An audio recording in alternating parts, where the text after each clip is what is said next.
What's going on, guys? Pixelated here, back at it again with another video. Today we're doing a little something different. We're looking at two variations of a highly popular, if not the most popular silhouette in Adidas sneaker lineup next to the Yeezys. This model has gotten countless collaborations along with universal praise from sneakerheads and non-sneakerheads alike, more or less for comfort and for looks. Going from a running sneaker to a lifestyle sneaker, it is the Adidas Ultraboost. If you've been following the Adidas Ultraboost as closely as I have, you all know that the Ultraboost isn't just one model. Amongst collabs, the silhouette has plenty of different variations on its own. So far, we've seen the 1.0, 2.0, 3.0, and Ultraboost mid variations released to the public. There is also the less common Ultraboost ST, and looking towards the future, we have the Ultraboost 4.0 coming out. It is yet to be determined what the pattern of these is going to be. I've seen two different patterns, of which neither have been officially confirmed as far as I know. And we have the upcoming Ultraboost ATR, which stands for all-terrain. These are going to be better for rougher terrains. It seems they've sort of made it a mid as well. I'm not sure why. Maybe to like prevent stuff from getting into your sneakers. From what I recall, it doesn't look like they'll have treaded soles, but personally I hope they do. If not initially, then potentially in the future, because why would you want to go in rough terrain without treaded soles? It doesn't make sense unless you're trying to slip and fall and break your fibula. But let's not get ahead of ourselves. Today we are looking at two variations, as I mentioned earlier, and those two variations are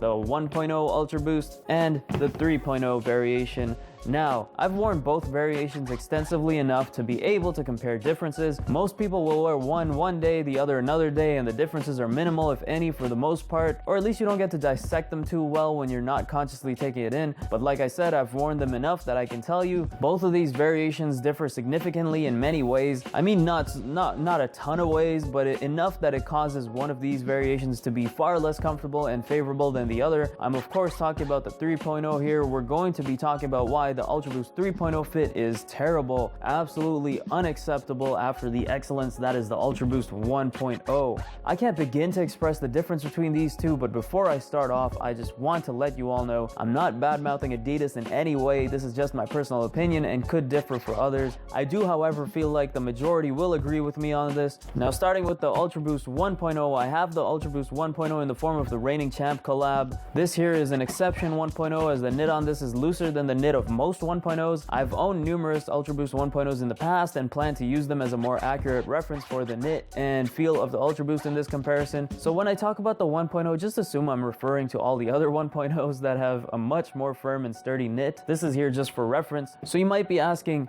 Pix, what's so bad about the 3.0 fit? I wear these baddies all the time and I get by just fine. They don't break apart, I get home without a scratch, the bitches still be eyeing me, that's all good and whatnot, but hear me out. When the Ultraboost 1.0 first came out, this thing was revolutionary. Waves were changing tides. Tornadoes were fixing things instead of destroying them. Fire would fix buildings instead of burning them. Never was there a sneaker where I could just slide my foot in without having to worry about readjusting the tongue or the back of the heel collapsing in and me having to dig my fingers in and pulling it back out. I didn't even have to necessarily tie it tight, as it just naturally hugged onto my feet. Like, this is why Hypebeast lacing exists. It was an eye-opening experience for me. I honestly didn't know this was possible until the Ultraboost came out. Then there was the awe-inducing Boost midsole. With every step you felt that bounce, that cushion. What people made the extremely inaccurate comparison that it was like walking on clouds. Obviously, if you're walking on clouds, you're gonna just fall straight through. The fact is, this shoe truly changed the game, and there is no question about that. Fast forward to 2 years later, past the reveal of the Ultraboost 2.0, we now have the Ultraboost 3.0. It's got the same Ultraboost midsole, same shape silhouette. The lace cage is the same, along with the tongue and the outward pointing heel tab. What's different, you ask? Well, plenty. For one, you see the pattern on here is different. Instead of having cross knit and perforations on the toe box, we have this one seamless looking upper with vertical lines traversing through it all the way from the front to the back. The heel tab has an actual horizontal pattern on it. Most importantly though, the upper is made of a much softer prime knit than the 1.0, and this is truly a problem. At least for me it is. When you walk around in the 1.0 or even the 2.0, you can feel a snug, firm grip of the prime knit on your foot.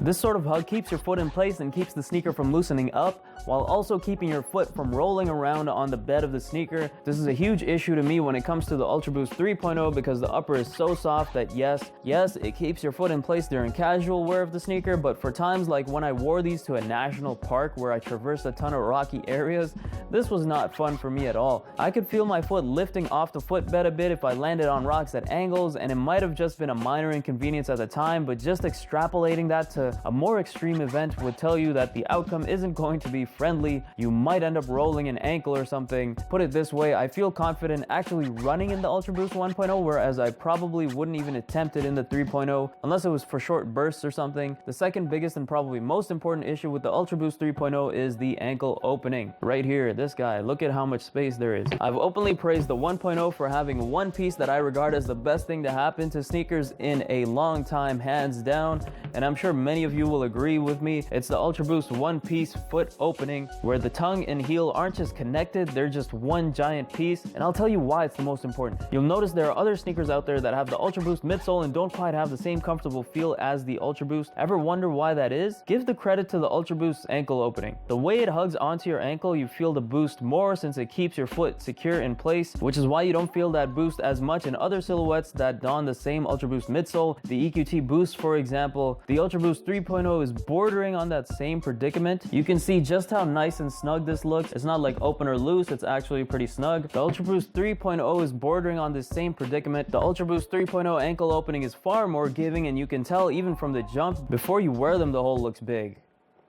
What? And I felt this on my little nature trip too. The ankle opening doesn't feel firm, and although my heel doesn't come off the footbed the way it does in other Boost sneakers, namely the EQT Boost and NMD, it still doesn't feel nearly the same as the 1.0 Ultra Boost, and that's a shame. For something that's supposed to be two variations ahead of the 1.0 Ultra Boost, it really seems like it took two steps back when it came to actually progressing in comfort and tech as a silhouette. Once again, I'm not bad-mouthing Adidas in any way. I actually love their products, and the 3.0 is still clearly wearable as I own a pair and wear it a lot of the time. It's just a personal view of mine. I think they could have done a lot better to make the 3.0 a better shoe. With that being said, that's the end of my video. If you took anything from it, please hit that like button. I'm curious to know what you guys think of the Ultraboost 3.0 or the Ultraboost 1.0 when it comes down to the fit. And please hit that subscribe button for more juicy content. Catch you later. Pixelated out.